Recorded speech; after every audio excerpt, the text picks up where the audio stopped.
Mi hija me llamó infantil por fingir estar enferma. Le dejé todo a mi hermana adoptiva. Nadie notó que me estaba muriendo. En las etapas finales del cáncer, mi única oportunidad de quimioterapia que podía salvarme fue comprada por Francisco y entregada a Raquel, que apenas estaba en las primeras etapas. Renuncié al tratamiento salvador del médico y tomé medicamentos fuertes para bloquear el dolor. El precio fue la falla de mis órganos y la muerte en 3 días. Durante esos 3 días, solté todo. Cuando entregué todos mis bienes, ganados con tanto esfuerzo, a Raquel, mis padres sonrieron con satisfacción.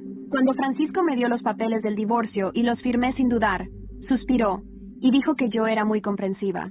Cuando animé a Lucía a llamar mamá a Raquel, ella dijo emocionada que mamá era la mejor. Incluso cuando entregué todas mis propiedades y bienes a Raquel, no notaron nada extraño. Solo me miraron con satisfacción y dijeron que nuestra sensata Camila por fin había vuelto. Pero también tengo curiosidad. ¿Se acordarán de mí después de que muera? Bajo la mirada compasiva del médico, tomé el medicamento para bloquear el dolor. Me quedaban 3 días de vida. Después de tomar la medicina, fui al cuarto de hospital de Raquel. Adentro, papá pelaba una naranja para Raquel mientras mamá conversaba con ella. Cuando me vieron entrar, las sonrisas en el rostro de mis padres desaparecieron al instante. ¿Y ahora qué? ¿Fingiendo estar enferma otra vez y vienes a molestar a Raquel? Camila, te lo advierto, no te atrevas a incomodar a Raquel mientras estemos aquí. Papá me lanzó una mirada severa, su tono helado. Nuestra familia siempre ha sido muy estricta. No sé dónde aprendiste ese comportamiento tan lamentable. Sentir celos de Raquel e incluso intentar robarle su oportunidad de tratamiento. Mamá me regañó, señalándome. Si lo hubiera sabido, jamás te habría dado a luz. En un rincón, fuera de la vista de mis padres, Raquel me sonrió, los ojos llenos de burla. Bajé la mirada. Ya había escuchado esas palabras de mis padres incontables veces. Antes, habría discutido con ellos y expuesto la verdadera cara de Raquel delante de todos, aunque nunca me creyeran ni una sola palabra. Pero ahora estaba cansada, demasiado agotada para seguir luchando. Bueno, qué bueno que estás aquí. Tengo algo que hablar contigo, dijo papá. Sonreí levemente. Papá, yo también tengo algo que contarte. ¿Raquel quiere mi tienda, mi negocio y mi empresa? Lo he pensado bien. Puede quedarse con todo. Papá se quedó sorprendido un momento. Mamá también me miró con asombro. ¿Cómo supiste que iba a hablarte de eso hoy? ¿Estás de acuerdo? Forcé una sonrisa. No es de extrañar que estuvieran tan impactados y quisieran confirmarlo una y otra vez. Raquel llevaba tiempo queriendo mis negocios, construidos con tanto esfuerzo. Mis padres dijeron de todo, cosas buenas y malas, para convencerme de entregarle el trabajo de toda una vida a Raquel. Pero siempre me negué. Ahora que de verdad me estaba muriendo, esas cosas ya no significaban nada para mí. Al ver que hablaba en serio, mamá por fin sonrió aliviada y se acercó para acariciarme la cabeza. Por fin volviste a la razón. Raquel siempre fue más talentosa que tú, incluso desde la escuela. Aunque ahora esté enferma, sus habilidades de gestión financiera son mejores que las tuyas. Mamá dijo, estaremos mucho más tranquilos si dejas que ella se encargue de tus tiendas y tu empresa. Forcé otra sonrisa y le entregué los documentos de transferencia a Raquel. Después de ver a Raquel firmar, mis padres tomaron mis manos felices, llamándome buena hija, una y otra vez. Sentí un amargo toque de ironía en el corazón. ¡Qué ridículo! Solo cuando cedía ante Raquel, mamá me sonreía. Pero también tengo curiosidad. Si mamá descubre la verdadera naturaleza de Raquel después de que muera, ¿ella y papá se arrepentirán? Esa noche, volví a casa y encontré a mi esposo Francisco y a mi hija Lucía cocinando en la cocina. Tal vez por mi cáncer en fase terminal, cerré la puerta con suavidad. El dúo padre e hija parecía no notarlo, riendo mientras cocinaban juntos. Francisco se dio la vuelta con un plato de comida y me vio. Su sonrisa se congeló por un instante antes de volver a la normalidad. Camila, ¿cuándo volviste? No te escuché entrar. Miré en silencio el plato y las manos de Francisco. Verduras salteadas, el plato favorito de Raquel.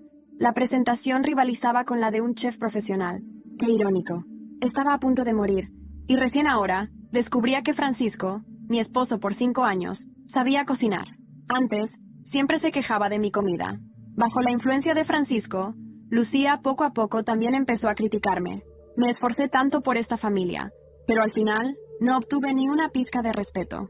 En el pasado, CNCN habría comenzado a gritar histéricamente, pero ahora solo caminé con calma más allá de ellos y me senté en el sofá, organizando mis cosas en el bolso. Al ver mi silencio, Francisco dudó por un momento. Dejó el plato en la mesa y se acercó. Camila, hay algo que quiero discutir contigo hoy. Francisco se rascó la nariz, dudando antes de continuar. Es sobre tu hermana Raquel. Mi corazón se hundió. Una mala sensación me invadió de repente. Las siguientes palabras de Francisco me dejaron atónita. Después de que Raquel termine su tratamiento de cáncer, se ha sentido muy deprimida. Así que tus padres sugirieron que me casara con Raquel para animarla. Mis oídos zumbaban. Tardé un momento en encontrar mi voz de nuevo. ¿Así que aceptaste? Francisco suspiró. Camila, aunque Raquel no sea tu hermana biológica, sigue siendo familia desde que tus padres la adoptaron. Es solo para animarla. Una vez que le den el alta, seguiré siendo tu esposo y el padre de Lucía. Antes de que pudiera hablar, Lucía intervino. Es verdad, mamá. La tía Raquel ha estado muy triste últimamente. Tienes que entender. Miré en silencio al padre y la hija frente a mí. Este era el hombre que amé durante años. Esta era la niña que crié con tanto esfuerzo. Nunca hice nada mal. Lo di todo por mi familia, mi esposo y mi hija. Puedo mirarlos con la conciencia tranquila. Al final, así fue como me pagaron, con traición. Pero ahora, ya no importaba. Si Raquel quería todo, se lo daría todo. Ya no quería nada de eso. Levanté la cabeza para mirar a Francisco. Está bien, acepto. Los ojos de Francisco brillaron con sorpresa. ¿En serio? Rápidamente sacó los papeles del divorcio de un cajón y los puso sobre la mesa. Sonreí por dentro. Ah, Francisco, ni siquiera te molestas en ocultar tu impaciencia. Tomé la pluma y firmé mi nombre rápidamente. Después de firmar, el rostro de Francisco se llenó de alivio. Su expresión era solemne, pero afectuosa. Camila, una vez que le den el alta a Raquel, volveremos a casarnos. No te preocupes, nunca te voy a fallar. Francisco terminó de hablar y también firmó los papeles del divorcio. Después de firmar, me miró y suspiró. Camila, te has vuelto mucho más sensata que antes. Yo también cometí errores en el pasado. Me equivoqué. Cuando Raquel se recupere, nunca más tendrás que preocuparte por nada. Es verdad, mamá. Lucía intervino como una pequeña adulta. Mamá es tan buena con la tía Raquel. Estoy orgullosa de ti. Al mirarlos, mi corazón se volvió cenizas. Antes de esto, aún tenía una última esperanza en Francisco y Lucía. Pero ahora, olvídalo. Ya no tenía más expectativas, excepto la muerte. Me levanté, con la intención de volver a mi habitación a descansar. Una ola de mareo intenso me golpeó. No pude evitarlo y me desmayé. En el último momento, antes de que todo se oscureciera, vi el rostro preocupado de Francisco. Me despertó una ráfaga de frío. Cuando abrí los ojos, me sorprendió verme aún tirada en el suelo. Francisco y Lucía me miraban con expresiones de decepción. Papá, te dije que mamá estaba fingiendo otra vez, dijo Lucía. Mamá, ¿puedes dejar de ser tan infantil? Nos estás atrasando para ir a visitar a la tía Raquel al hospital. ¿Fingiendo? Dijo también Francisco decepcionado. Camila, ¿puedes dejar de hacer drama? Ya te dije, aunque estemos divorciados, sigues siendo la mujer que amo. No necesitas usar trucos infantiles para probarme. Al escuchar las palabras de Francisco, finalmente lo entendí. El medicamento para bloquear el dolor suprimía todos los síntomas durante 3 días. Durante ese tiempo parecería una persona sana y normal, pero los efectos secundarios eran graves. Después de 3 días, moriría por fallo multiorgánico. Al parecer, el medicamento estaba funcionando muy bien. Me obligué a levantarme. Debe ser solo hipoglucemia. Estoy bien. Voy con ustedes al hospital. Raquel todavía necesita firmar algunos documentos de transferencia. Francisco asintió. No mostró ninguna sorpresa. Probablemente mis padres ya se lo habían contado. En el hospital, Raquel veía televisión en la habitación. Camila, qué bueno que viniste, dijo Raquel, todavía con el rostro pálido, pero visiblemente animada.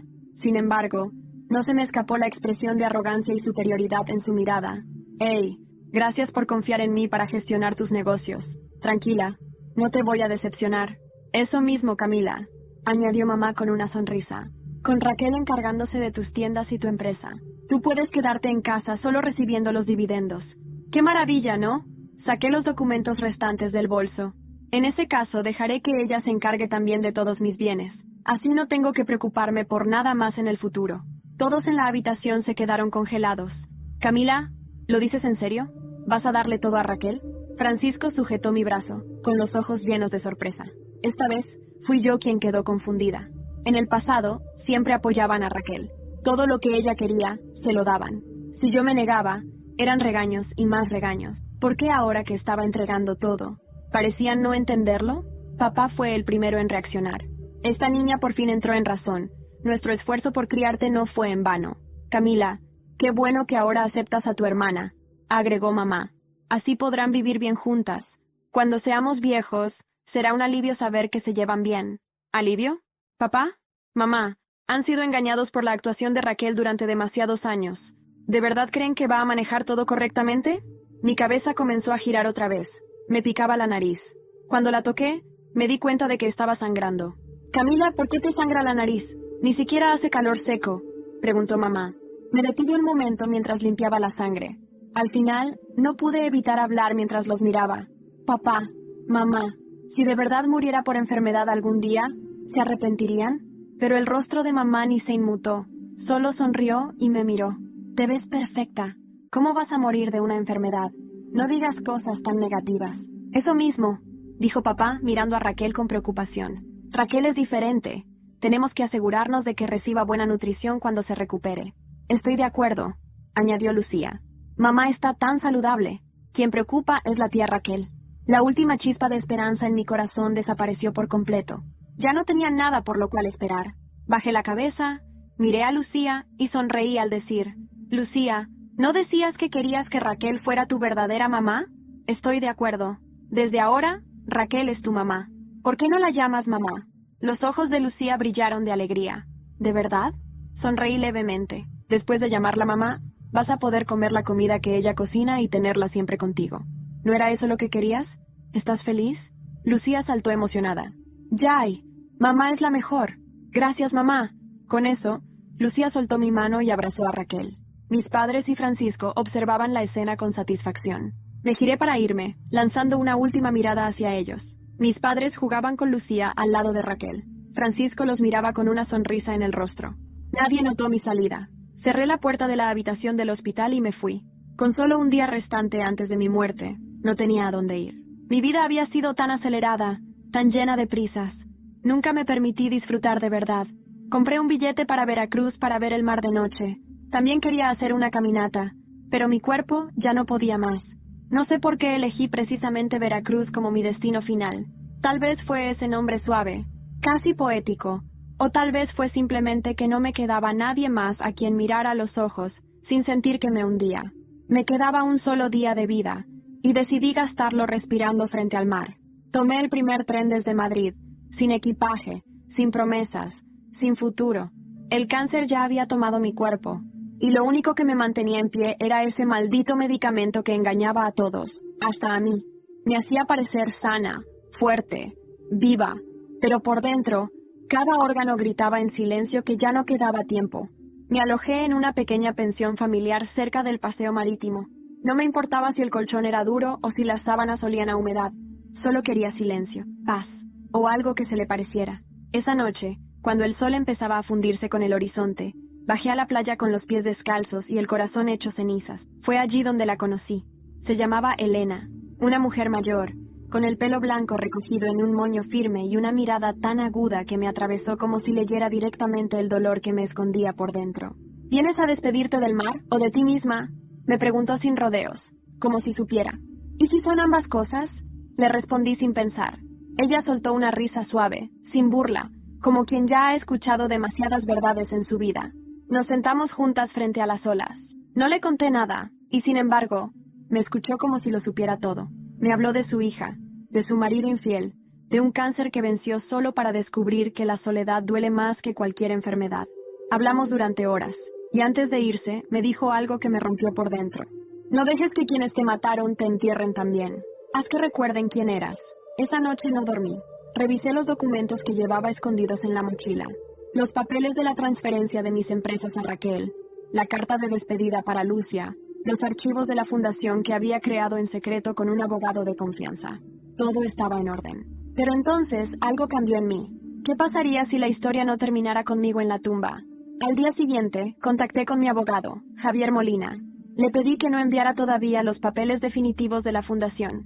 Quería añadir una cláusula más, una trampa elegante, un test final, algo que obligara a cada uno de ellos, Raquel, Francisco, mis padres, a enfrentarse al reflejo de lo que habían hecho.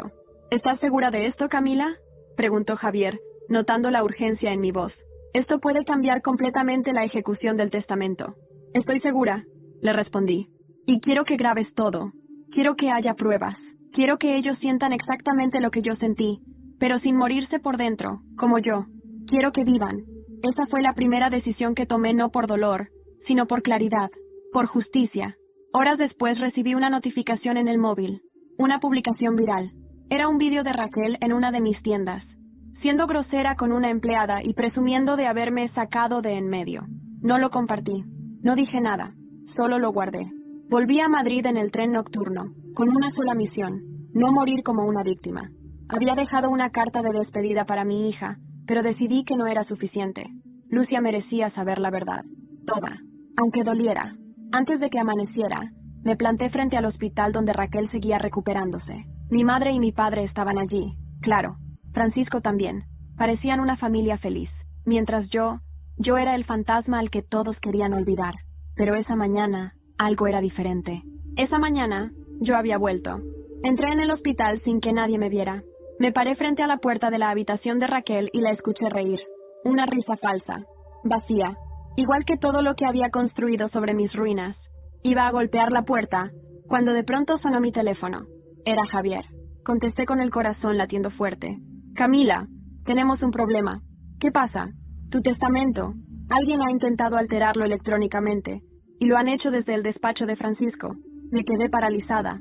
¿Estás segura? Lo rastreamos esta mañana. Alguien intenta eliminar tu cláusula final, la que impide que Raquel y tu exmarido accedan a tus activos si se descubre mala fe. Entonces empieza el juego, Javier, le dije con voz baja. Ahora sí empieza. Volví a guardar el móvil en el bolsillo mientras observaba la puerta de la habitación. Por dentro, los murmullos de risa seguían, como si todo estuviera bien, como si yo no existiera. Esa llamada de Javier había encendido algo dentro de mí. No era rabia, era claridad. Como si, de repente, todo el dolor se hubiera ordenado en una sola dirección. Me estaban quitando hasta mi muerte, y eso no lo iba a permitir. Entré. La conversación se detuvo de golpe. Todos me miraron como si un fantasma acabara de atravesar la puerta.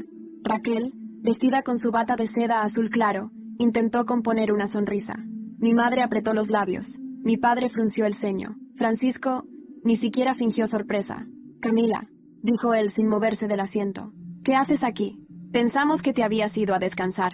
Y me fui, respondí, sentándome en la silla frente a la cama de Raquel. Pero no pude dejar de pensar que olvidé algo importante. Raquel se irguió levemente. ¿Qué cosa? La miré fijamente, dejando que el silencio pesara unos segundos más de lo necesario. Una auditoría. Francisco cambió de expresión. Por primera vez, vi una sombra de miedo en su rostro. ¿Una auditoría? Preguntó Raquel con una risa forzada. ¿Para qué? Para revisar cada centavo, cada transacción, cada papel firmado desde que yo empecé a delegar responsabilidades, y también para revisar accesos electrónicos, como los que se hicieron desde tu portátil, Francisco. Mi madre se levantó bruscamente. Camila, ¿qué estás insinuando? Nada, mamá, le dije sin mirarla. Solo que, si todo está limpio, no deberían preocuparse, ¿no? Francisco se pasó la mano por la nuca. Raquel me observaba con una mezcla de desdén e incomodidad. Esto es ridículo, dijo ella. Camila, estás enferma, estás paranoica. ¿Por qué no descansas y dejas de complicar todo? Me reí suavemente. Porque aún no estoy muerta, Raquel, y todavía puedo complicar mucho más. Me levanté, dejando el ambiente tenso como una cuerda a punto de romperse. Por cierto, dije antes de irme, hablé con Javier Molina. Dijo que mañana quiere veros a todos en su despacho. Hay algunos detalles legales que revisar. Y salí, sin mirar atrás. Aquella tarde fui a casa de Javier. Teníamos trabajo por hacer. No solo íbamos a blindar la cláusula del testamento, íbamos a dejarles un laberinto legal del que no podrían salir sin mostrar sus verdaderas caras. Javier, un hombre meticuloso y reservado, me escuchó con atención mientras le exponía mi plan. Una serie de fideicomisos condicionados, cláusulas de rescate activadas por comportamiento desleal, y la inclusión de un videotestamento que se liberaría automáticamente si yo moría en circunstancias sospechosas. Nunca había visto a alguien planificar su muerte con tanta estrategia, me dijo él, cerrando su libreta de notas. Es brillante y brutal. No es venganza, le contesté. Es claridad. Esa noche, en mi viejo apartamento, me permití llorar, no por mí, sino por Lucia, por esa niña que se había ido perdiendo en medio de los murmullos de otros, de los platos cocinados por otros, de los cuentos contados por otras voces. ¿Qué quedaría de mí en su memoria? ¿Una mujer débil? ¿Una loca que fingía estar enferma? No, eso también iba a cambiar. Grabé un nuevo video.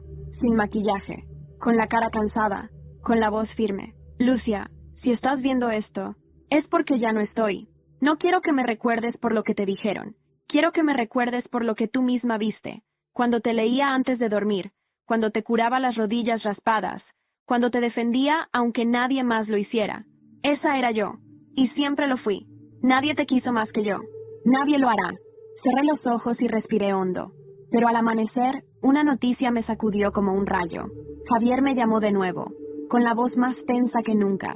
Camila, tienes que ver esto. ¿Qué pasó ahora? Tu hermana está intentando vender una de tus propiedades, una que aún está a tu nombre. Me quedé en silencio. ¿Cuál? La casa de Ávila, aquella que reformaste tú sola.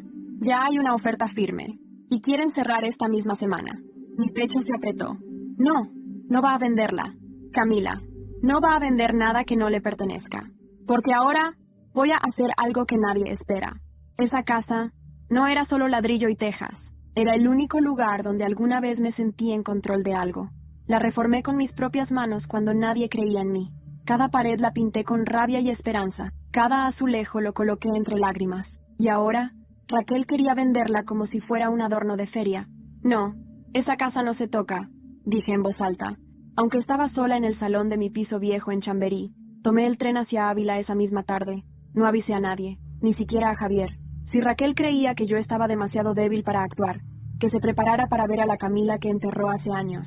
Cuando llegué, la casa estaba abierta. Una inmobiliaria local ya había puesto el cartel de "Se vende", colgado en el portón. El corazón me latía con fuerza, pero no por la enfermedad. Era furia pura. Entré y encontré a un agente enseñando el salón a una pareja. Disculpen, interrumpí con la voz más firme que pude. ¿Quién les dio permiso para estar aquí? El hombre se giró, confuso. ¿Y usted es? La propietaria, dije sacando la escritura del bolso. ¿Quiere comprobarlo? El silencio se hizo pesado. La pareja se miró entre sí. El agente tragó saliva. La señorita Raquel Gutiérrez presentó documentos de cesión. Documentos falsos. Lo interrumpí. Ella no tiene autorización para vender esta casa. Y si insisten, tendrán una demanda por fraude inmobiliario. La pareja se marchó en silencio. El agente murmuró una disculpa y desapareció. Me quedé sola en el salón vacío, respirando hondo. Las paredes aún olían a madera, a pintura vieja y a recuerdos que nadie me podía quitar. Ese lugar era mío, y lo seguiría siendo. No tardé en recibir la llamada de Raquel. ¿Te has vuelto loca? ¿Qué hacías en Ávila? Recuperando lo que me pertenece, le respondí. Y eso solo es el principio. Camila, estás enferma. Estás muriendo. ¿De verdad quieres pasar tus últimos días en conflictos? Prefiero morir luchando que vivir como un adorno en tu vitrina. Colgué. Esa misma noche, llamé a Javier. Le pedí que convocara una reunión con todos, incluidos mis padres. No sería una charla amable. Iba a hacerlos enfrentar la verdad en la cara. 2 días después, nos reunimos en su despacho en el centro de Madrid. Una sala elegante, pero con esa frialdad que solo tienen los lugares donde se parten familias. Francisco llegó primero, con su eterna expresión de falsa serenidad. Luego Raquel, vestida como si fuera la dueña del mundo. Mis padres, por último, con esa mezcla de condescendencia y decepción que llevaban siempre para mí. Yo fui la última en entrar. ¿Qué es esto ahora, Camila?, preguntó mi madre, apenas sentada. Una advertencia, respondí sin rodeos. He reactivado el fideicomiso. Si alguno de vosotros intenta mover un solo euro más sin autorización legal, perderá automáticamente todo derecho a mis bienes, incluyendo los que creéis que ya tenéis. Raquel se rió. No puedes hacer eso. Ya firmaste los papeles. Sí, pero no sabías que había una cláusula oculta, un candado legal que solo puede abrirse si hay integridad de vuestra parte. Y ya hemos visto que no la hay. Javier pasó copias del documento a todos. La sala se quedó en silencio mientras leían. Por primera vez los vi sin palabras. Esto es una trampa, masculló Francisco. No, respondí. Esto es justicia. ¿Y tú qué ganas con todo esto? ¿Ver cómo sufrimos mientras tú mueres? Dijo Raquel con veneno en los ojos. No, gano tranquilidad. Gano saber que no podrán usar lo que construí para seguir pisoteando a otros. Y si eso os hace sufrir, tal vez lo merezcáis. Mis padres no dijeron nada. Mi madre evitaba mi mirada. Mi padre cerró los puños, pero no respondió. Ah, y una cosa más, añadí mientras me levantaba. He grabado todo. Esta reunión, las anteriores, todo. Y si algo me pasa fuera de lo previsto, los vídeos serán publicados. Salí de la sala con el corazón latiendo como un tambor, pero no esperaba lo que pasó esa noche. Volviendo a casa, vi a alguien esperándome en la entrada. Era Elena. Camila, tenemos que hablar, dijo, visiblemente alterada. ¿Qué pasa? No sé si deberías confiar tanto en Javier. ¿Cómo? Mi sobrina trabaja en su despacho. Hoy escuché una llamada. Alguien le ofreció dinero para alterar tu testamento. ¿Quién? No escuchó el nombre. Pero dijo algo. Dijo, la hermana ya no será problema. Lo arreglamos como con la madre biológica. Me sentí helada. El mundo dio un giro brusco. ¿Mi madre biológica? Sí. Camila, creo que hay algo mucho más oscuro detrás de todo esto. Elena no solía exagerar. No era de las que se dejaban llevar por chismes ni suposiciones. Por eso, cuando me dijo lo de Javier y la llamada sobre mi madre biológica, supe que había algo serio, algo que ni yo misma estaba preparada para descubrir. Esa noche apenas dormí. Me senté frente al escritorio del piso de Ávila, el único lugar donde me sentía a salvo de todos. Encendí la grabadora de voz y empecé a hablar, no para dejar constancia legal, sino para mí, para no volverme loca. Algo huele mal, demasiado mal. Javier era mi aliado. ¿Y si no lo era? ¿Y si nunca lo fue? Me puse a revisar los correos, los documentos, las firmas. Había algo que me había pasado por alto. Javier fue recomendado por Francisco. Fue él quien lo trajo a mi vida cuando empecé a crecer en los negocios. Confié en él porque creía que confiaba en mí. A la mañana siguiente, volví a Madrid. Me colé en el despacho de Javier sin avisar. La secretaria intentó detenerme, pero la miré con una mezcla de furia y fragilidad que la dejó sin palabras. No necesito cita. Soy su cliente, y su testamento todavía no está completo. Entré. Javier me recibió con una sonrisa tensa. Camila, no esperaba verte tan pronto. Ni yo esperaba que intentaras traicionarme. Le solté, sentándome frente a él. ¿Quieres contarme de qué iba esa llamada sobre mi madre biológica? El hombre cambió de color. Su mirada se endureció. ¿Quién te dijo eso? No te lo voy a decir. Solo quiero saber qué sabes. Él suspiró, como si se hubiera rendido. Hay cosas que tú no entiendes, Camila. Cosas que van más allá de lo legal. Tu madre biológica no murió por causas naturales. ¿Qué estás diciendo? Alguien la hizo desaparecer. Y no fue cualquiera. Fue alguien muy cercano a ti. El aire se volvió denso. Yo... ¿Quién? Tu padre. Me quedé en silencio. La garganta me ardía. Javier bajó la voz, casi en un susurro. Ella quiso recuperarte. Después de muchos años. Iba a ir a la prensa, a los tribunales. Pero de repente, desapareció. Y tu padre tenía los medios, los contactos. Lo hizo pasar como un accidente. Yo solo ayudé a borrar las huellas. Era joven. No entendía lo que hacía. Pero ahora no puedo más. Me levanté lentamente. No dije nada. Solo salí del despacho con el corazón retumbando. Mi padre, el mismo hombre que me miraba con desprecio, que decía que yo no valía nada comparado con Raquel. Ese hombre había matado a mi madre. Volví a casa. Cerré todas las ventanas. Apagué el móvil. Necesitaba tiempo, espacio. Me hundí en el sofá y me permití llorar. No por él, sino por ella. Por esa mujer a la que nunca conocí, que quiso recuperarme, que luchó y fue silenciada. Pasaron horas. Cuando me calmé, hice una cosa que nunca pensé que haría. Llamé a Raquel. Tenemos que hablar. ¿Ahora me buscas tú? Respondió con tono burlón. No, no te busco. Te doy una oportunidad. Porque si esto sale a la luz, tú también te hundes. Todos ustedes se hunden. ¿De qué hablas? De papá, de lo que hizo, de lo que ocultaste. Hubo un silencio largo. No sé de qué hablas. Sí sabes, y quiero verte. Mañana, en el Parque del Retiro. Sola. Colgué. Esa noche, revisé los archivos que Javier había mandado meses atrás. Entre ellos, encontré algo que nunca había abierto. Una caja con papeles sin clasificar. Y entre ellos una carta. Con una letra temblorosa, casi infantil. Camila, hija mía, sé que un día encontrarás esto. Nunca quise dejarte. Me obligaron, me hicieron firmar. Me amenazaron con matarme si intentaba acercarme otra vez. Perdóname. Siempre te quise. Siempre fui tu madre. Sentí un nudo en el pecho. La fecha estaba ahí. 2 semanas antes de su desaparición. No dormí esa noche. Esperé la luz del día como quien espera un juicio. En el retiro, Raquel apareció. Sola, con gafas oscuras, sin maquillaje. Ya no tenía esa mirada de superioridad. Parecía cansada o asustada. ¿Qué sabes? Me preguntó sin rodeos. Todo. Y si tú quieres sobrevivir a esto, tendrás que empezar a hablar. Raquel se sentó a mi lado en silencio. Pasaron minutos antes de que dijera algo. No fui yo, pero lo sabía, y no hice nada. Tenía miedo. Papá me dijo que si abría la boca, Acabaría como ella. ¿Y ahora? Le pregunté. Ahora ya no tengo miedo, porque si tú lo sacas a la luz, quiero que sepan que yo también fui una víctima. No como tú, pero también lo fui. La miré. Por primera vez, no vi a la enemiga. Vi a otra niña perdida. Entonces haz lo correcto, Raquel. Ayúdame.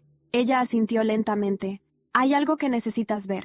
Algo que mi padre guardó durante años. Está en el altillo del caserón de Toledo. ¿Qué cosa? El diario de mamá. De la mamá verdadera. Y un video. Mis manos temblaron. ¿Qué video? Uno que muestra lo que le pasó realmente. La última vez que se le vio con vida. Volver al caserón de Toledo fue como entrar en la cueva de un monstruo dormido. Hacía años que no pisaba esa casa. Desde aquella Navidad en la que mamá me gritó por arruinarle el mantel con vino. Lo recordaba todo. El olor a cera vieja, el crujido de la escalera, los retratos polvorientos que siempre parecían observar. Raquel y yo llegamos juntas, pero no intercambiamos palabras en el coche. El silencio entre nosotras era espeso, cargado.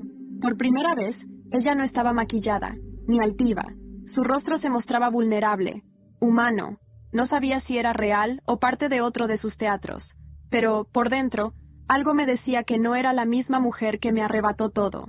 Ella sacó una llave antigua de su bolso. Abrió la puerta principal y el olor a madera húmeda nos golpeó de lleno. «Sígueme», murmuró. Subimos al altillo por una escalera estrecha que apenas se mantenía firme. Me di cuenta de que mis manos sudaban, no por miedo físico, sino por algo más hondo, la certeza de que mi historia iba a cambiar para siempre.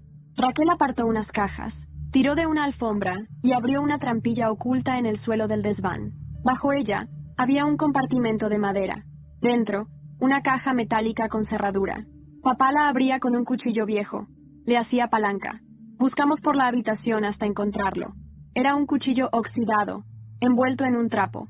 Raquel lo usó con manos temblorosas. Con un leve crujido, la cerradura cedió.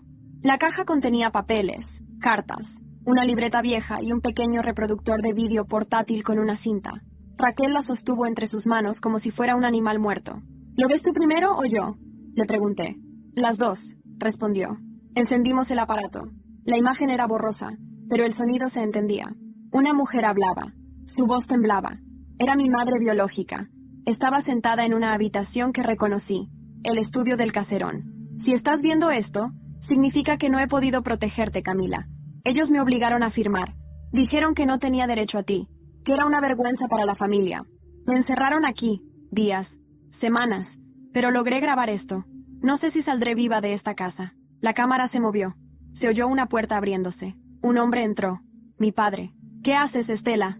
Su voz era grave, autoritaria. Tengo derecho a decir la verdad, a que ella sepa quién soy. No vas a decir nada, respondió él. Nadie te va a creer, ni tu hija, ni la prensa, ni un juez. Estás enferma, estás histérica. La grabación se detuvo de repente. Me quedé congelada. ¿Hay más?, pregunté con un hilo de voz. Raquel revisó la cinta. Se cortó aquí. El resto, no lo sé, pero creo que fue esa noche, la última vez que alguien la vio. Yo no lloré, no en ese momento. Me limité a guardar la cinta como si fuera parte de mí misma. Esto cambia todo, le dije. Ahora sí tengo pruebas. Raquel me miró fijamente. ¿Vas a denunciar? Sí. ¿Y estás preparada para lo que venga? ¿Y tú? Ella no respondió, pero su rostro tenía miedo, no solo por ella, también por mí, por lo que implicaba abrir esa puerta. Cuando salimos del caserón, el sol ya caía. El aire era espeso y tibio. Nos despedimos sin palabras. Volví a Madrid con la cinta escondida en el bolso y la certeza de que la guerra apenas comenzaba. Esa noche, mientras revisaba mis cosas en casa, alguien llamó a la puerta. Era Lucia. Hola, mamá. Me quedé muda. Papá me dijo que no viniera, pero yo quería verte. La abracé como si fuera la última vez. No podía creerlo. No después de todo. ¿Por qué viniste? Vi algo. En el portátil de papá. Estaba escribiendo un correo, con un vídeo. El mismo que vi ayer. El de esa mujer que decía ser tu mamá. Me separé de ella. ¿Qué? ¿Qué más viste? Un archivo llamado Estela Fin. Mi corazón se detuvo. ¿Podrías conseguirlo? Lucia asintió, con ojos brillando por primera vez con algo que no era inocencia. Quiero saber la verdad, mamá. Toda. Ver a Lucia de pie frente a mi puerta. Con esos ojos cargados de algo más que niñez, me removió todo por dentro. Ya no era esa niña que prefería los platos de Raquel, ni las promesas vacías de Francisco. Era una adolescente, más madura de lo que querría admitir, buscando respuestas. Nos sentamos en el sofá. Ella sacó de su mochila un pendrive. Lo puso en la mesa como si pesara 1000 kilos. No sé si hice bien, me dijo bajando la mirada, pero tenía miedo de que lo borraran. Tomé el pendrive con manos temblorosas. Lo conecté al portátil y lo abrí. Dentro, varios archivos de texto, unos cuantos contratos y uno solo de video. Estela Finn, ToMP4. Pulsé play. La pantalla se iluminó. Era la misma habitación, el mismo estudio del caserón de Toledo. Mi madre biológica estaba de pie esta vez, hablando a cámara, pero nerviosa. Su mirada iba y venía hacia la puerta. Camila, si algún día ves esto, solo quiero que sepas que intenté llegar a ti. Lo intenté todo, pero ya no tengo fuerzas. Hizo una pausa. Tu padre no es quien crees. Fingió adoptarte porque quería borrar todo rastro de mí. Pero Raquel no fue adoptada como tú piensas. Ella es hija de su amante. Por eso siempre tuvo privilegios. Siempre fue protegida. A mí me querían fuera porque era un obstáculo. Y tú eras mi castigo para ellos. Lucia tapó su boca con las manos. Yo no podía moverme. La imagen cambió. La cámara parecía colocada en una repisa. Se veía la puerta abrirse bruscamente. Entró mi padre, furioso. Le quitó algo de las manos a Estela. Gritaban. No se entendía todo, pero sí lo suficiente. Te dije que no grabaras nada. Te advertí. Ella tiene derecho a saber. Es mi hija. Tú no tienes derechos. Estás muerta para nosotros. Ella intentó correr. Él la sujetó. El forcejeo fue breve, violento. Se escuchó un golpe sordo. Después, solo su cuerpo cayendo. Y luego silencio. Francisco apareció en el encuadre segundos después. Tenía una manta. Cubrió el cuerpo de Estela. Ambos hombres se miraron. No dijeron nada. Apagaron la cámara. Pausa. Mi respiración se volvió irregular. Cerré el portátil con fuerza. Lucia, ¿tú viste esto sola antes de venir? Ella asintió, con los ojos enrojecidos. Papá borró el archivo del ordenador, pero no se dio cuenta de que lo había copiado antes. No entendía todo al principio, pero ahora sí. ¿Por eso Raquel siempre fue la favorita? La miré con una mezcla de orgullo y dolor. Sí, y por eso me alejaron de ti. No podían permitir que creciera sabiendo la verdad. Ella me abrazó. Fue largo, cálido, doloroso. Mamá, perdón por no haberte creído antes. No tienes que pedir perdón, hija. No sabías. Nadie te dejó ver. Pasamos la noche sin dormir. Al amanecer, decidí lo que tenía que hacer. Primero llamé a Raquel. Le pedí que viniera a mi casa. No le conté nada. Solo le dije que era urgente. Luego, hablé con Javier. Le dije que ya no confiaba en él, que todo lo relacionado con el testamento pasaría a un nuevo abogado. Y le advertí, si interfería una vez más, lo arrastraría con los demás. Por último, guardé el vídeo en múltiples nubes, con enlaces programados para enviarse automáticamente si algo me ocurría. Era mi seguro de vida, aunque la vida ya se me escapaba. Raquel llegó esa tarde. Al verla, Lucia se tensó, pero yo le hice una seña para que confiara. ¿Qué pasa ahora?, preguntó Raquel, entrando con esa mezcla de inseguridad y arrogancia que nunca se le quitaba. Te voy a mostrar algo, le dije, pero antes, necesito saber algo. ¿Sabías que eres hija de la amante de mi padre? Raquel se congeló. ¿Quién te dijo eso? Ella. Le mostré el vídeo. Raquel no habló durante los primeros 5 minutos. No respiró. No parpadeó. Cuando llegó al momento del golpe, gritó. ¡No! ¡No puede ser! Se tapó la boca. Lloró, pero no por mí, ni por Estela. Lloró por sí misma, por su identidad rota, por la verdad que acababa de demoler la fachada que había protegido toda su vida. Él me lo dijo una vez, que yo era especial, que mamá nunca me quiso, pero nunca imaginé. Ahora lo sabes. ¿Qué vas a hacer con eso? Raquel me miró como si le hubiese apuntado con un arma. ¿Qué quieres de mí, Camila? Justicia. Pero quiero saber si tú también estás dispuesta a hacerlo. Raquel respiró hondo. Asintió. Sí, lo haré. Por ti. Por mí. Por ella. La miré fijamente. Entonces prepárate, porque vamos a destruir a nuestro padre. Raquel tragó saliva. Su voz temblaba. ¿Y Francisco? Él será el primero. Esa misma noche, Lucia recibió una carta manuscrita por debajo de la puerta. Era de su abuela. La abrimos juntas. Lucia, cariño, sé que estás con tu madre, pero tienes que saber algo que yo también oculté por años. Abrí la carta con dedos torpes. Lucia me miraba con una mezcla de miedo y curiosidad. Aquel papel olía a perfume barato, el mismo que mi madre usaba desde que yo era niña. Un aroma que solía reconfortarme. Esa noche, me dio náuseas. Querida Lucia, no sé cuánto sabes ya, ni si me odiarás cuando termines de leer esto, pero ya no puedo seguir callando. No después de lo que pasó con tu madre biológica. No después de lo que tu madre, Camila, ha tenido que soportar. Leí en voz alta, pero mi voz temblaba. La verdad es que yo también participé. No en su muerte, pero sí en su silencio. Yo fui quien entregó a Estela. Yo la convencí de venir a Toledo con la promesa de que vería a Camila. Y cuando llegó, la encerraron. Yo no sabía lo que tu abuelo haría. Pensé que solo la iban a asustar. Tuve que parar. Cerré los ojos. Las lágrimas caían sin que pudiera evitarlas. Lucia me sujetó la mano con fuerza. Cuando me di cuenta de lo que había pasado, ya era tarde. Tu abuelo manipuló todo. Hizo desaparecer el cuerpo, los papeles, las grabaciones. O eso creyó. Francisco ayudó. Y yo me quedé callada. Por miedo. Por comodidad. Por egoísmo. Perdóname, Camila. Sé que no tengo derecho a pedirlo. Pero espero que algún día entiendas por qué me convertí en esa madre fría. La culpa me comió por dentro. Me era más fácil verte como una carga que como una hija a la que había fallado de la peor manera. Lucia me miraba en silencio, como si de repente el mundo que conocía se hubiese vuelto una sombra. Mamá, susurró. ¿Es verdad todo esto? Asentí, con la garganta cerrada. Sí, mi amor, es verdad. Y esa fue la primera vez que Lucia no me llamó mamá con culpa, ni con distancia. Fue una afirmación, un reconocimiento. Al día siguiente fui con Raquel a enfrentar a nuestros padres. No como hijas buscando aprobación, sino como mujeres con una misión. Los encontramos en el jardín de su casa en Salamanca, tomando café como si el mundo nos estuviera cayendo a pedazos. Al vernos juntas, mi madre se tensó. Mi padre frunció el ceño. ¿Qué es esta farsa?, espetó él. No es una farsa, papá, respondió Raquel con firmeza que jamás le había escuchado. Es el fin del espectáculo. Puse sobre la mesa el reproductor de vídeo. Lo encendí. No dijeron nada al principio. Pero cuando apareció la figura de Estela, cuando se escuchó su voz, cuando vieron el momento del golpe, mi madre se derrumbó. No, no puede ser. Tú dijiste que no le harías daño. Mi padre no dijo nada. Solo se levantó y caminó hacia la verja del jardín. Encendió un cigarro con manos que ya no temblaban por el Parkinson, sino por algo más profundo. Miedo. ¿Y ahora qué?, dijo sin volverse. ¿Ahora?, dije yo. Os quitamos todo. La empresa, los bienes, la reputación, todo lo que construisteis sobre mentiras. ¿Y crees que eso cambiará algo?, gruñó él. Tu madre está muerta. Tú estás muriendo. Nadie te creerá. El vídeo ya fue enviado a varios periodistas, intervino Raquel. Y a la policía. ¿Adivina qué? Javier también habló. Todo está documentado. Tu imperio va a caer, papá. Mi madre cayó de rodillas en la hierba, llorando como una niña.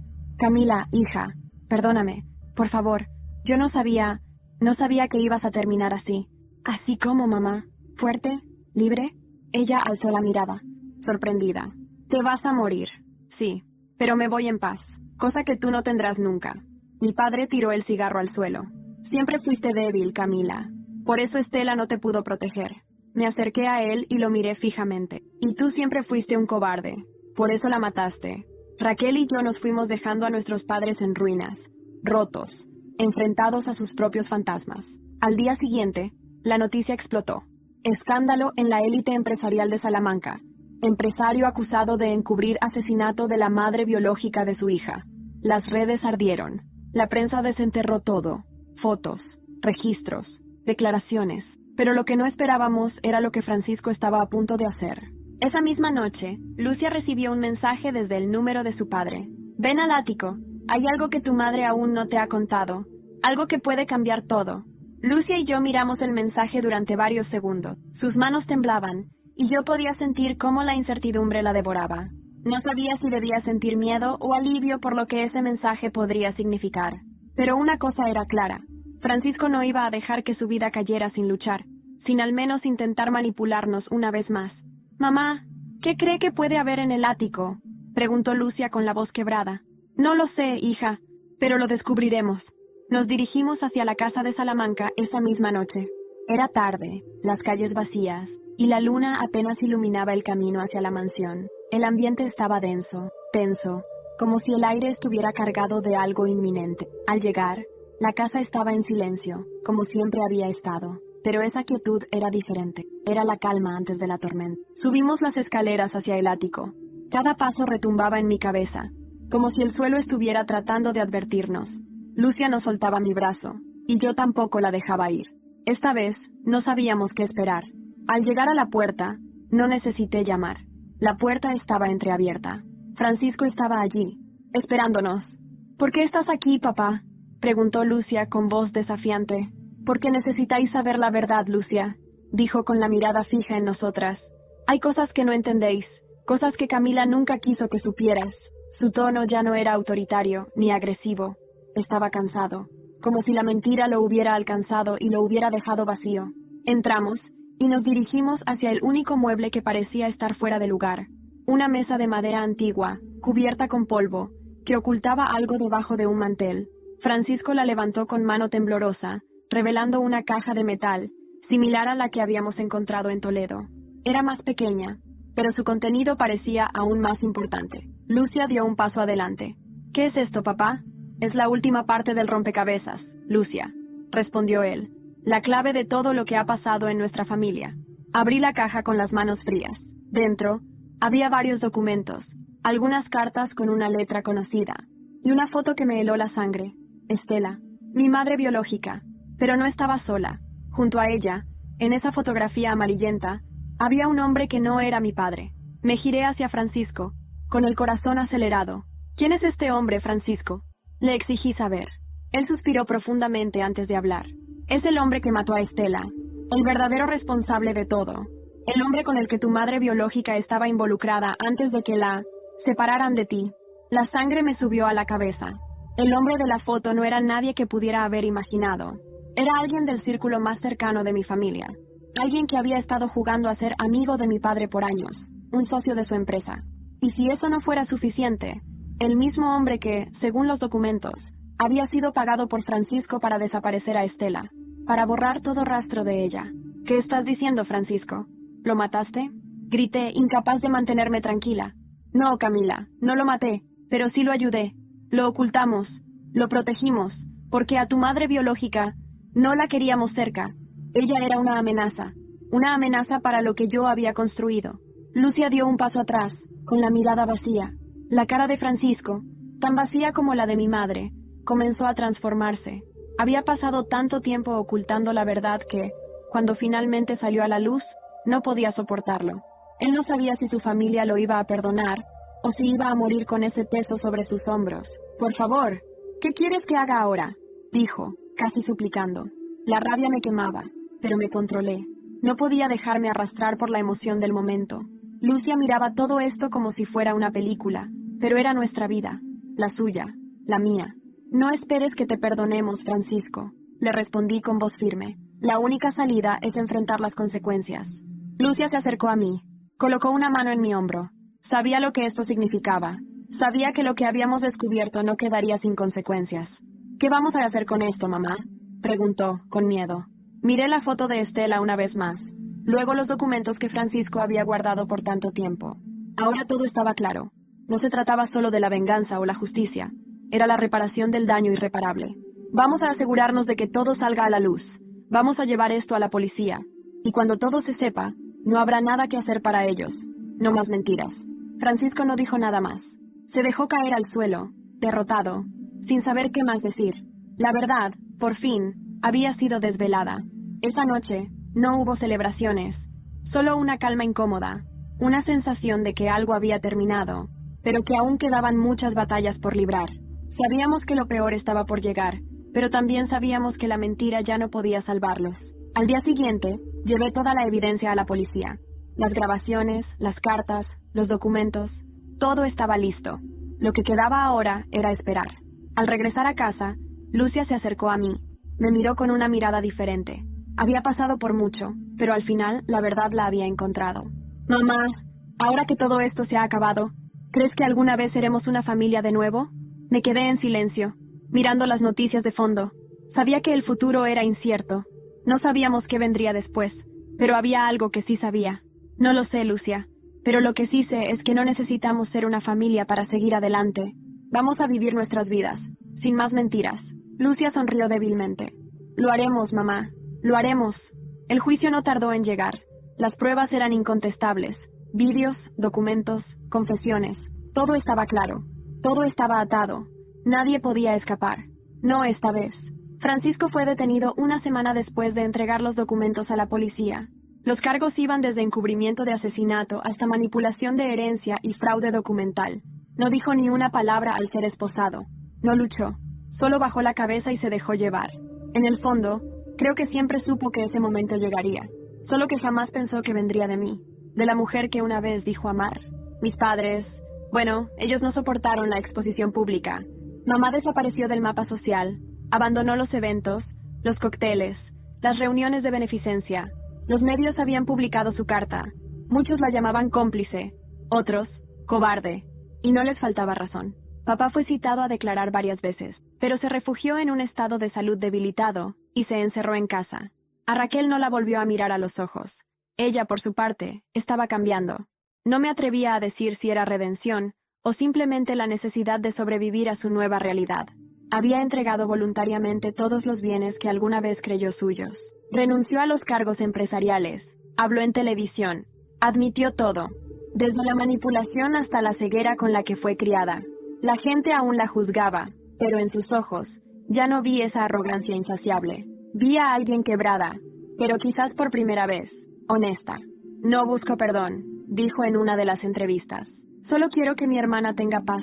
Yo observaba todo desde casa, sentada en mi vieja silla del balcón, con Lucia leyendo al lado, como si nada de esto fuera real, pero lo era.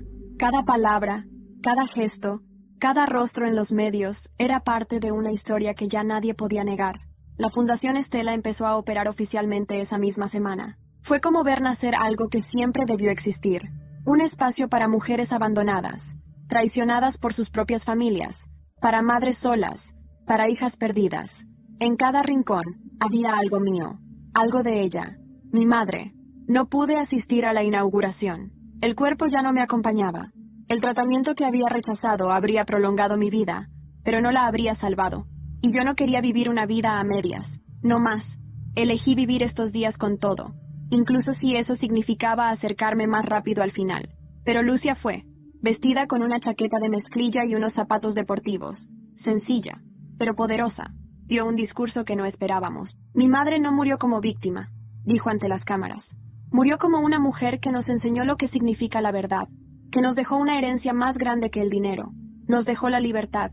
Ese fue el momento en que supe que todo había valido la pena, que incluso si mi cuerpo estaba fallando, mi legado estaba vivo, y lo estaría por mucho tiempo. Esa noche Raquel vino a visitarme. Camila, no tengo derecho a pedirte nada, pero aún así, tengo algo que decirte. Dilo, Raquel. Ella se sentó a mi lado. No me tocó, no lloró, pero su voz temblaba. Gracias, por no haberme destruido cuando pudiste, por haberme dejado ser parte del final, incluso cuando yo solo formé parte de tu dolor. La miré, ya sin rencor. ¿Y tú? ¿Qué vas a hacer ahora? Voy a cuidar de Lucia. Si me dejas, quiero estar allí para ella, como no estuve para ti. No es a mí a quien tienes que pedir permiso. Raquel se levantó, me dejó una flor sobre la mesa, la misma flor que Estela solía dibujar en sus cartas, un lirio blanco. Esa noche escribí mi última carta, no una despedida, una promesa. Lucia, si un día dudas de quién eres, vuelve aquí, a esta casa, a este rincón, y recuerda que en cada verdad que descubriste, había amor, en cada lágrima, hubo coraje, y en cada mentira deshecha, hubo justicia. Esta es tu historia ahora, cuéntala como quieras, pero nunca olvides de dónde vienes. La dejé sobre su almohada. Al amanecer, mi cuerpo ya no respondió. Pero antes de cerrar los ojos, sonreí, porque por fin me sentí libre. Dicen que cuando mueres, tu vida pasa ante tus ojos. Para mí no fue así. No vi imágenes, no sentí luces blancas ni voces desde el más allá. Solo sentí un silencio profundo, absoluto, como si finalmente me hubiera desconectado de un ruido que me persiguió toda la vida. Y en ese silencio, paz. Mi cuerpo fue encontrado por Lucia, al amanecer. No gritó, no lloró. Me sostuvo la mano durante casi una hora. Luego tomó la carta que le dejé y la leyó sentada en mi sillón preferido. Cuando terminó, me abrazó, fuerte, como si todavía pudiera devolverle el gesto. Luego, llamó a Raquel. El funeral fue pequeño, discreto. Nada de flores ostentosas, nada de discursos falsos. Solo las personas que realmente entendieron lo que significaba mi historia. Unas pocas mujeres del centro de ayuda de la Fundación Estela, antiguos empleados que nunca me olvidaron, y Lucia, de negro, con el lirio blanco que Raquel le dio.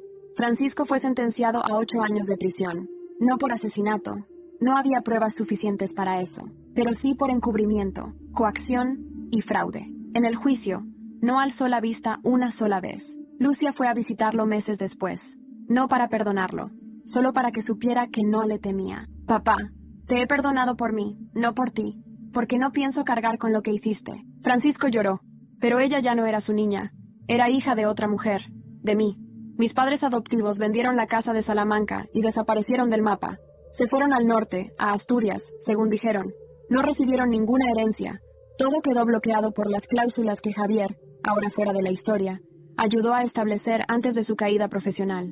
Él también enfrentó juicio, pero pactó con la fiscalía entregando toda la documentación oculta. Perdió su licencia. Nunca más volvió a ejercer.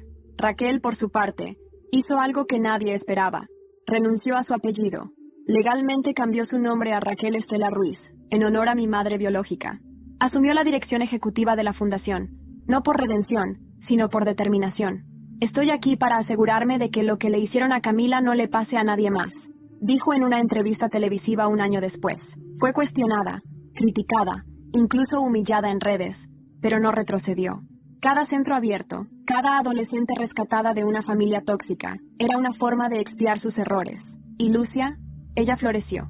Volvió a la escuela, terminó el bachillerato con honores, y fue aceptada en la Universidad Complutense de Madrid, en psicología. Su tesis en el tercer año se tituló Memorias no contadas, el impacto del trauma familiar en la construcción de identidad. Citó mis cartas, mis grabaciones, mi historia, conservó mi apellido, porque yo soy una Ruiz, decía, no por la sangre, por lo que ella me enseñó. Cada año, en el aniversario de mi muerte, Lucia y Raquel suben a Ávila. Llevan flores a mi tumba. Hablan de mí como si estuviera allí, y en cierto modo, lo estoy. Una vez, una periodista preguntó a Lucia cómo recordaba a su madre.